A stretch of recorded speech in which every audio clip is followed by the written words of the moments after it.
भारत के रणनीति कूटनीति से छटपटाए हुए तुर्की ने अब क्या पाकिस्तान को गजाब देने का फैसला कर लिया है। और अगर गजाब देता है तो इसका क्या मतलब है, पाकिस्तान क्या प्लानिंग कर रहा है और भारत इसका जवाब कैसे दे सकता है। क्या भारत के पास वैसी ताकत है। जियोपॉलिटिक्स में इस वक्त बहुत कुछ चल रहा है। हमेशा की तरह वर्ल्ड मिरर के इस एपिसोड में जानने को मिलेगा बहुत कुछ, इसलिए वीडियो को अंत तक जरूर देखें।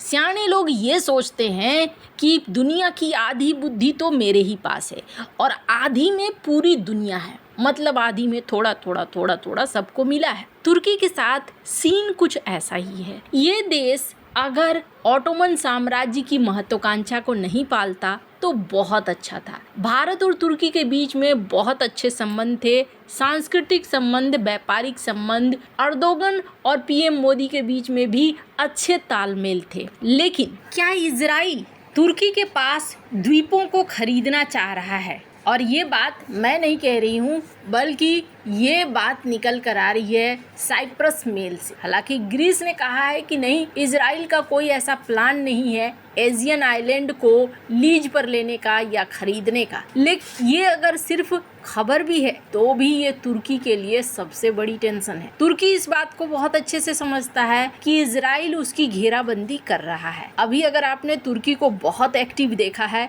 तो इसके पीछे कारण है आईएमए कॉरिडोर, इजराइल और भारत। तुर्की के खिलाफ धीरे धीरे खुलकर सामने आना शुरू हो गया है इजराइल, और ये दिखने भी लगा है। तुर्की अब ये चाहता है कि अमेरिका दबाव बनाए इजराइल के ऊपर कि ईरान के साथ चाहे कोई भी डील है, ये डील फाइनल हो जाए और इस डील पर इजराइल हामी भर दे, क्योंकि अगर हामी नहीं भरेगा तो फिर समस्या बढ़ेगी और ये समस्या तुर्की के कई प्लान को तबाह कर देगी या मुसीबत में डाल देगी। अभी ऐसा है कि तुर्की को घेरने के लिए ग्रीस ने पैट्रियोट सिस्टम की भी तैनाती करनी शुरू कर दी है। और स्क्रीन पर एक आर्टिकल देख रहे हैं जिसमें कहा जा रहा है कि पैट्रियोट सिस्टम ये तुर्की के मिलिट्री इंफ्रास्ट्रक्चर को अपने टारगेट रेंज में रखता है। अब इन सब परिस्थितियों को जन्म देने वाला कौन है, तो ये खुद तुर्की और उसकी महत्वाकांक्षा है। खास तौर पर अगर अर्दोगन के कार्यकाल की बात करें तो अर्दोगन के कार्यकाल में कई ऐसी चीजें हुई हैं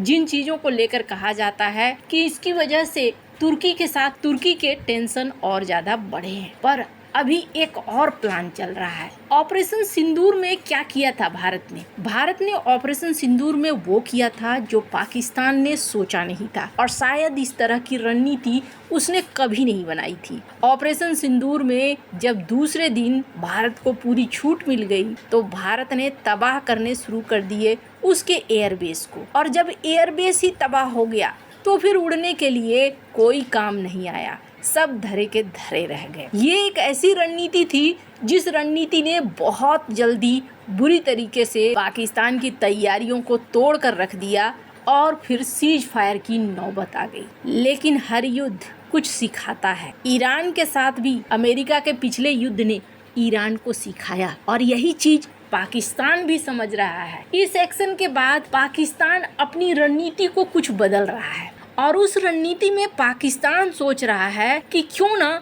अगली बार अगर युद्ध हो तो हम ऐसा करें कि भारत के बेस, भारत के इंफ्रास्ट्रक्चर और भारत के क्रिटिकल इंफ्रास्ट्रक्चर और रिफाइनरीज वगैरह को टारगेट में ले। ये बात कही भी थी, पाकिस्तान की तरफ से कही भी गई थी कि अगली बार अगर ऐसा कुछ होता है तो अंबानी अदानी इनके इंफ्रास्ट्रक्चर निशाने पर पड़ सकते हैं। कारण क्या है? कारण है इनके पास तेल का भंडार, यानी ये भी सोचते हैं ये सारी इंफ्रास्ट्रक्चर की चीज़ों पर अगर हम निशाना लगाते हैं तो भारत के लिए मुश्किल ज़्यादा खड़ी हो जाएगी। दूसरा है, ये सब कुछ करने के लिए चाहे भारत के बंकर तबाह करने हो, भारत का रनवे तबाह करना हो या फिर शेल्टर तबाह करना हो, तो कुछ तो होना चाहिए, कुछ ऐसा दमदार होना चाहिए जो ऐसा कुछ कर सके। गजा अब इसके लिए पाकिस्तान दौड़ा है तुर्की के पास, जिसकी चर्चा मीडिया पर खूब होनी शुरू हो गई है। हाल ही में तुर्की की जो मिनिस्ट्री ऑफ नेशनल डिफेंस और R&D सेंटर है, इसके द्वारा एक बम बनाया गया है और इसको लेकर बहुत ज़्यादा चर्चा हुआ। और ये बम का वजन कितना है?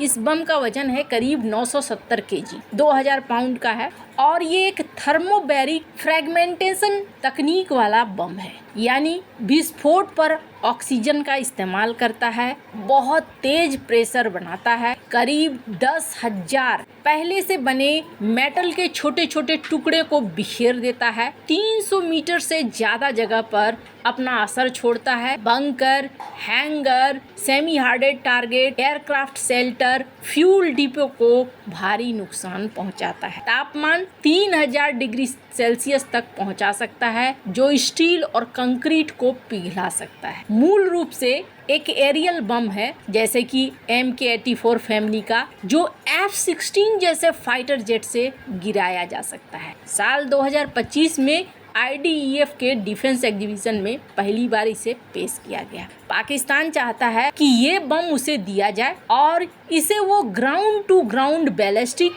या क्रूज मिसाइलों में फिट करे, क्योंकि न्यूक्लियर हमला करने से पाकिस्तान के लिए भी मुश्किल खड़ी हो जाएगी। तो वो चाहता है उसके पास ऐसा कुछ ताकतवर हो जो नॉन न्यूक्लियर हो और भारत पर हमला कर सके, गहरे स्ट्राइक कर सके। भारतीय airbase, Tezpur, Bagdogra, command centre, forward military assets को निशाना बना सके। पारंपरिक युद्ध में बिना परमाणु हथियार के इस्तेमाल किए भारी तबाही मचाई जा सके। अब ये अगर तुर्की दे देता है तो पाकिस्तान के पास एक बड़ी ताकत आ जाएगी। क्या भारत के पास ऐसा कुछ है? पहली बात कि भारत के पास भी ऐसा ही एक बम है, लेकिन उसकी क्षमता और तुर्की के गजाब की क्षमता में अंतर है।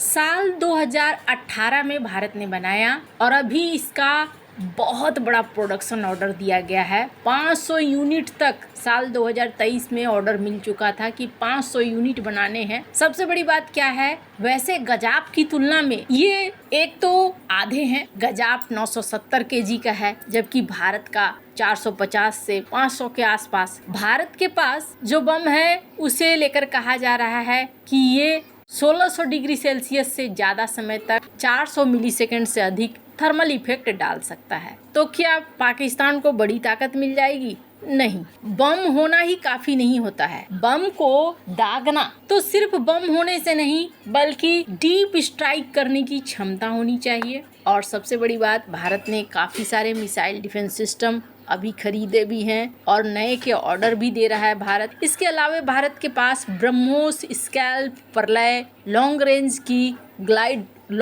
का ग्लाइड बॉम्ब गौरव भी है, जो 1000 kg का है। तो बहुत सारी चीज भारत के पास है। ऐसा नहीं है कि तुर्की को इसमें बड़ी बढ़त मिल जाएगी। आपको क्या लगता है? इन सब मामले में आपकी क्या राय है? कमेंट कर जरूर बताएं। जल्द मिलते हैं अगले वीडियो में नई खबर के साथ।